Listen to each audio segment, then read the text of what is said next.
ഒരു കഥ പറയാറുണ്ട് ഞങ്ങളുടെ മലപ്പുറം ജില്ലയിൽ. ഒരാൾ ഒരു പോത്തിനെയും കൊണ്ട് തിരൂരിലേക്ക് പോവുകയായിരുന്നു.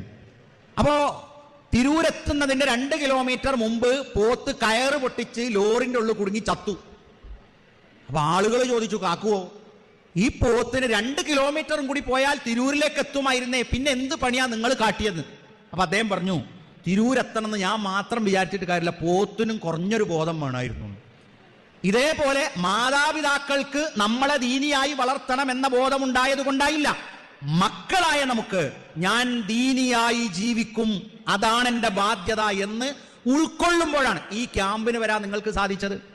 ഒരു കോളേജ് ഹോസ്റ്റലിൽ കൊണ്ടുപോയി ചേർത്ത് 3-ാമത്തെ ദിവസം ഒരു ഫാദർ, ഒരു മുസ്ലിം ഉപ്പ അവിടെ എത്തിയപ്പോൾ അവിടത്തെ കൂട്ടുകാരിയോട് പറയുകയാണ്, ഇനി ഇവിടെ നിസ്കരിക്കണ കുട്ടികളൊക്കെ ഉണ്ടാവും, അവരെ കണ്ടിട്ട് നിസ്കാരമൊന്നും പഠിച്ച് വീട്ടിലേക്ക് വരണ്ട. ഒരു ഉപ്പയുടെ വേദനാജനകമായ ശിക്ഷ അനുഭവിക്കുന്ന ഉപദേശമാണ് കൊടുത്തത്. ഇത് കേട്ടുനിന്ന തൊട്ടടുത്ത് നിൽക്കുന്ന പെൺകുട്ടി ഉമ്മയെ വിളിച്ചു പറഞ്ഞു, ഉമ്മ ഇതുവരെ ഞാൻ സോക്സ് ഇട്ടാ നിസ്കരിച്ചിന്, എനിക്ക് നിങ്ങൾ ഹോസ്റ്റലിലേക്ക് ഒരു നിസ്കാര കുപ്പായം ചേരണം. എന്തിനാ? എനിക്ക് നിസ്കാര കുപ്പായം ഇട്ട് നിസ്കരിച്ച എന്റെ കൂട്ടുകാരി എന്നെ കണ്ടിട്ട് ഈ നിസ്കാരത്തിൽ അവർ പങ്കാളിയാകണം. ഇനി ഞാൻ രഹസ്യമായിട്ടല്ല നിസ്കരിക്കണേ, ഞാൻ പരസ്യമായിട്ടാണ്.